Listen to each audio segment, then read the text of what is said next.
Hello there, beautiful people. I am here today to share with you a story of my own. I'm going to hide names because I want to protect my privacy. I just want to show you how entitled people like my mother-in-law Veronica get their just desserts. In this story, my husband Atlas, sister-in-law Stella, and grandfather-in-law Miguel helped me out.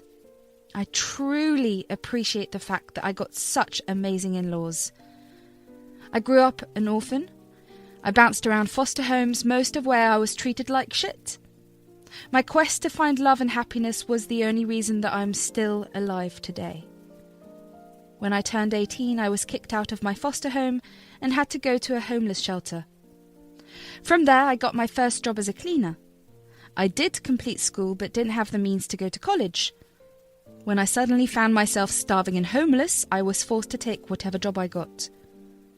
Many years have passed since then, and now I have a decent job. Yes, I worked hard to be where I am, and I am proud of my success. My husband Atlas was super supportive of me throughout my journey. He was my classmate in school, and we started to date only after I got a roof over my head. He did pursue me before that, but I had rejected him. It wasn't that I didn't like him, I was simply an insecure woman with no future ahead. He came from a wealthy family, and that itself intimidated me a lot. I never thought I could be worthy of him. Atlas didn't stop convincing me to give him a chance, and after years of trying, I finally agreed to date him. But our life as a couple wasn't easy. His mother was a nightmare to deal with. The first time she saw me, she said, "Wait a minute there, girl. You look very familiar." "Oh my God, Atlas, don't tell me you picked the homeless orphan out of all the great girls at your school. You spent years trying to woo this useless girl?" "Mom, what is wrong with you? You can't talk to my girlfriend like that. She might be an orphan, but that doesn't mean she cannot be with me. And she's not homeless. She has worked hard to find an apartment for herself. An apartment she shares with roommates, I'm sure. God knows what kind of work she does. Atlas, you are in college and have a bright future ahead. Why the hell would you choose a loser and gold digger like her?" "Veronica, you're mistaking my intentions. I'm not a gold digger. Yes, I know I don't come from a good background and don't have many prospects, but I am working hard to get a decent job. If I had the means to go to college, I would have done my best." "You would never have a chance to go to college. I know that your grades are not that great, and I also know that your foster parents kicked you out. I mean, who would want a loser like you anyway? You should have picked someone from your class. My son and our family are way out of your league." Look, I was used to being humiliated and bullied for being an orphan. And yes, my mum's grades thanked me because my mental health was in shambles from foster care problems. Still, I was hoping I would finally find a family in Atlas's family. I did meet his sister and some of his relatives. They are lovely people to me, and most of them are active in charity and even volunteer at homeless shelters, so I had some hope that his mother would too be like them. Well, I was wrong. The venom Veronica spewed at me was hard to digest. Thankfully, Atlas intervened and stood up for me. He fought with his mother and took me back to my place. On the way there, he said, "I am so sorry for how my mother behaved, Sage. Trust me, only she is like this. Everyone else in the family already loves you. Hell, even Stella is so excited to have you as a sister." "I know that, Atlas. Your family does have some great people. I know your mum thinks I'm not worthy of you. She's right. But I will try my best to improve myself. I hope she will accept me after that." "Sage, you're already perfect for me. You don't have to push yourself harder. My mother is a bully and doesn't have any achievements of her own. She's only wealthy because of my grandfather. She has no right to insult you like that." Atlas didn't have a great relationship with Veronica, and neither did Stella. Apparently she was an absent mum and left all the childcare to their nanny. She was busy partying and spending her dad's money on herself. She was never married, and her baby daddy terminated his rights after Stella was born. Veronica made no move to be there for her children, so they had some resentment towards her. Meanwhile, I never had a mum and desperately wanted to have a mother figure. I worked like a dog to get where I am. Veronica kept insulting me, but I still wanted to make her like me. All hell broke loose when Atlas proposed to me. We had been dating for 5 years and he thought it was the right time. Everyone was happy about the engagement except Veronica. She didn't raise hell in front of everyone because she didn't want her family to think ill of her, but she did send me some vile texts on my phone. She said, "You witch! How did you manage to get my son to marry you? All these years, I just thought you were a pastime for him. I thought he would grow out of you and finally settle with a rich girl, but now I see that you have managed to trick him into marriage." I didn't trick Atlas into anything. Veronica, I love your son and he loves me. That's why we got engaged. I promise I will keep him happy. Oh, shut up, Sage. I know girls like you are only after my son's money. Even if you are not, you are simply not fit to be his wife, and I will never allow you two to get married. You better leave him before I teach you a lesson about what happens when you mess with me. True to her word, Veronica did everything to mess with our wedding. Me and Atlas got absolutely fed up with her. We didn't tell anyone except Stella. Miguel was a good man who didn't tolerate people acting like brats, so we knew if we told him about it, he would do something drastic. You should know that it is Miguel's money that Veronica spends like there is no tomorrow. We feared that he would cut her off once he found out. So, we decided to elope to avoid drama. But turns out that set Veronica off even more. She screamed and yelled at Atlas for ruining his life and his family's image. They had a huge fight until Miguel intervened and told Veronica to get over the elopement. I thought that the drama was over. It was the very beginning. About 6 months after we eloped, Veronica suddenly decided to be chummy with us. She even invited us to a family gathering that she was hosting to celebrate our wedding. Me and Atlas were sceptical at first, but thought about giving her a chance. Well, our doubts were proved right when Stella came running to us crying. At that time, Miguel was in the house and Veronica was on vacation.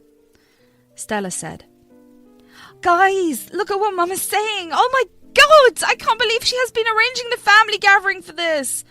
"What's wrong, Stella? What are you saying? Mum said she wanted a family gathering to celebrate our marriage." "No, Atlas, she isn't hosting a party for that. Look at what she has texted me. God, I'm so freaking mad right now." Let me just tell you what Veronica wrote to Stella.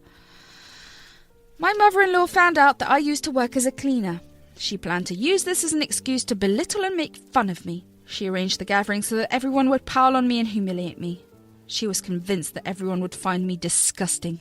She laid out her plans to Stella because she didn't expect her daughter to rat her out. When we saw the text, we were furious." Atlas said, "That is it, Sage. She has crossed all limits today. There is no way we are keeping contact with her now." God, I never knew Mum could be so cruel. How the hell did she turn out to be so soulless? I don't know what to say, guys. I'm thoroughly humiliated already. I knew Veronica never liked me, but I always tried with her. I think I made a mistake and should stop. I will never match up to her standards. "Don't ever say that, Sage. It's Veronica who's in the wrong. She has turned into a horrible woman. I have tolerated her nonsense long enough, but not anymore. You are family, Sage, and when someone attacks my family, I won't let them go easy. We will find a way to teach her a lesson." The 4 of us put our heads together and came up with a plan. Then we made the perfect plans to teach Veronica a good lesson. We told everyone about the issue and asked them to join our plan. Thankfully, everyone agreed. Everyone came to the party knowing that Veronica had planned. She had no idea that her own plan would turn against her. As soon as the guests arrived, Veronica immediately started to make fun of me with them. Just like we predicted, no one joined her or laughed at her jokes about me. Their serious expression caught Veronica off guard. Still, she didn't stop with the jokes and insults. Things took a drastic turn when Miguel showed up. He walked in and caught everyone's attention. Just as we were about to sit down for dinner, Miguel announced that everyone had something to give to Veronica. She looked confused. When everyone produced a letter with her name, she was even more confused. She said, What are these letters, guys? I'm not sure I understand what is happening here. Why have you brought these letters? You will find out once you have start reading the letters, Veronica. We all know why you invited us here today. There is no reason to act coy. You did some planning and we did some planning of our own as well. What do you mean, Dad? What planning? I don't understand. There are too many letters here. Why don't you all just read them out loud? I don't have the patience to go through them. Veronica had no idea that she had just set herself up for humiliation. As soon as she told people to read their letters out loud, people started to do that. Veronica was stunned when the letters were read. Everyone in the room had written against her, calling her a classist, witch, and a horrible person. My dear mother-in-law was shocked to hear the letters. Even Stella, her own daughter, spoke against her. The final blow was sent by Miguel, who wrote a scathing letter for her. He said, Dear Veronica, when you told me that you had arranged a family gathering for your daughter-in-law, I was very excited. Everyone in this family loves Sage and thinks highly of her. She's truly a hard-working lady and we admire her for her success. It broke my heart to know that you have only arranged this family gathering to humiliate Sage for being a cleaner. I couldn't imagine raising a daughter who didn't respect people. I didn't know that my daughter is so cruel that she thinks people are inferior to her because of their jobs. Trust me, Veronica, everyone else here was as shocked and disgusted as me. I was the one who suggested everyone writes letters to you. I did it mostly because I had a lot to say to you. I guess you don't remember, Veronica. Your wealthy father used to clean houses too. Yes, I worked the 3 jobs to start my own business. I grew up with poor parents who passed away before I turned 18. They left me with no money. I had to look after my siblings by working 3 jobs. I cleaned houses, cars and tables at restaurants. I fed my family and gathered money to start my business. The wealth you see now is made from money that came from these odd jobs. Yet today you called a gathering to insult the very base of my success and your wealth. I didn't expect this from you, Veronica. All the people you see here have struggled to establish themselves. All of us have worked odd jobs and menial jobs to get where we are today. None of us were handed our wealth on a silver platter like you were. The wealth you take so much pride in actually belongs to me and not you. You dropped out of college, partied throughout your life and didn't lift a finger to achieve anything in life. I was a weak dad who loved his daughter a lot. I didn't see how you were turning into a monster. Today you yourself have opened my eyes to reality. I don't even know if I still want to call you my daughter. The room went silent after Miguel's speech. Everyone looked at Veronica with a very pissed-off expression. Miguel was right. Everyone who attended came from humble or impoverished backgrounds. All the people of Veronica's generation were aware of that and decided to stay humble. It was only Veronica who turned out like this, so when her plan was revealed, everyone took offence on my and their behalf. Veronica looked very frightened, especially with her own father read such a scathing letter. She started to tear up and tried to say, Dad, I am sorry, it's not like that. I didn't mean to insult anyone. It was just some harmless fun. Enough is enough, Veronica. Stella has shown me all the texts you sent her. Don't you have any shame, Veronica? Your own daughter is freaking disgusted with you. She called me and cried about how disappointed she is in you. I can't believe you're still trying to claim that it was not meant to be insulting. Dad, I swear I didn't mean to insult Sage. I was only trying to joke around a little. She's twisted my words to paint me as a cruel woman. Don't you dare try to put this on Sage. She didn't do anything here. Look at everyone here, Veronica. Do any of us look like we find your plan funny? Even a child can see how wrong and cruel you were being. I'm seriously disgusted with you. Atlas, look at this. Everyone has turned against me because of your wife. You know your mum, you should say something. Everyone is trying to paint me as a bad person. Are you going to stand there and say nothing? What the hell do you want me to say, Mum? Why the hell do you think I'll side with you? Even after we exposed you, you're claiming this is all Sage's fault. How delusional can you be, Mum? The only reason I haven't written a letter today is because I don't need to write down my feelings.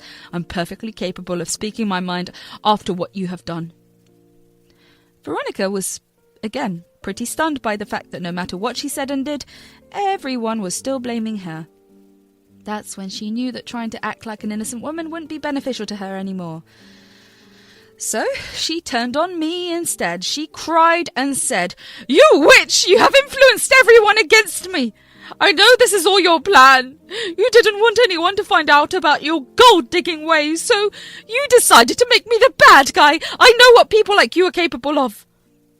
What do you mean by people like me, Veronica? People who work hard to feed themselves, people who don't have a wealthy family, or people who have to work to be successful instead of sitting around like a trophy wife? What the hell did you call me, Sage? You have no right to insult me in front of everyone. You have 0 standards and no class. You are not qualified enough to insult me. Yeah, I don't have the right to insult you, but you can insult me whenever you like. Nice logic there, Veronica. Keep talking. You are proving what a real piece of work you are. Suddenly it dawned on Veronica that she had lost herself while insulting me. She looked around to see everyone else giving her the nastiest glares possible. Miguel and Atlas looked exceptionally pissed. It was Atlas who broke first. He said, "Mum, you have really tested my patience today. I've given you multiple chances to change yourself. Today you have proved to me that you haven't changed one bit. You're still after my wife, even though she has been nothing but kind to you." "I don't want her filthy kindness, Atlas. For years I've been telling you that you should not be with someone so poor. You never listened to me. We might have been poor in the past, but now we have a reputation to uphold. I called everyone today to draw some sense into you, but now I see that your witch wife has turned everyone against me. I didn't have to tell them to do anything, Veronica. It was your own son and daughter who couldn't tolerate your disrespect towards me. Plus, your family has good people. Only you turned out to be the classist hell." "You are talking way too much, Sage. Just wait till I teach you a lesson. It will teach you how to behave with people who are above you." Enough is enough, Veronica. The only person who needs to be taught a lesson is you.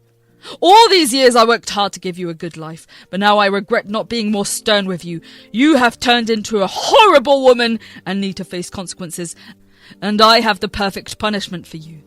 What? What do you mean, Dad? Are you going to punish your grown daughter? When my grown daughter is acting like an illiterate child, I will punish her. This company and wealth that you treasure so much won't ever be yours. I will change my will to leave everything to Atlas, Stella, and Sage. Yes, I will give Sage a portion that you will get nothing. From today, I am also cancelling your allowance. You need to earn your own money.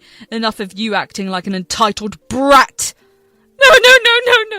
You can't do that to me, Dad. You can't cut off my allowance. You can't stop me from getting your assets. I'm cutting you off as well, Veronica. Don't bother contacting me again. Come back only when you have earned $2 on your own. But remember, I still won't change my will. I will disinherit you, and instead I'll give my hard-earned money to the people who deserve it. Veronica heard this and started to shake. She turned pale and couldn't believe what Miguel had said. Miguel looked positively furious and meant business. Veronica knew very well how much her father valued his words and promises. His declaration was something to be really afraid of. She started to cry while begging Miguel not to do this to her. Miguel didn't even look at her and started to collect his things. Then she turned on me again and said, "Sage, you witch! I have lost my allowance because of you! Look at what you have done. You've stolen my inheritance. This is all you always wanted, didn't you?" "No, Veronica. This is not what I always wanted. I simply wanted to have a loving family. You are the one who wanted me gone. What happened to you today is nothing but the consequences of your own actions." Mum, you haven't just lost your inheritance today. You have also lost your son. After what you have done to my wife, I will no longer keep you in my life. Don't bother contacting us ever again. We are leaving. And so am I. I can't believe my own mother could be such a heartless woman. All you've done is live a luxurious life without lifting a muscle. You have no regard for our hard work or love. We tried so hard to make you see your mistakes. You simply made a big joke of us today. Like Atlas and Grandpa, I'm cutting you off too. I don't need your toxic presence in my life. Our nanny was a better mother than you anyway. Stella and Atlas both told her that they no longer wanted her in their lives. Their own resentment towards their mum came pouring out that day. In the end, Veronica was a crying mess while everyone left the party early. No one even touched the food she ordered. We all went to a nearby restaurant to have dinner. Everyone was freaking mad at Veronica, and no one ever wanted to speak to her again. The next few days went in a blur. Veronica regularly showed up at our door to demand forgiveness. Yes, she didn't ask or beg. She demanded that we forgive her. She was convinced that Miguel would forgive her if we did. Atlas and I knew that she didn't learn her lesson at all. But it was just the beginning of her nightmare. She soon realized that Miguel had blocked all her cards, and he has already updated his will within 2 weeks. Veronica was in deep trouble. She had no money of her own and only had a house to her name. The only thing Veronica had left was the house, and it wasn't worth a lot, but she was forced to sell it to get money. After a few weeks, her grocery was out, and she desperately needed money for shopping. No one was willing to help her, so she had to borrow money from someone. Selling the house was necessary because she needed to repay the money to avoid jail. Veronica did get a good amount from the house, but it wasn't enough to last her over a year. Ironically, she had to find a job as a cleaner because she didn't qualify for anything else. She tried to get back in contact with us, but Atlas, Stella, and Miguel still wanted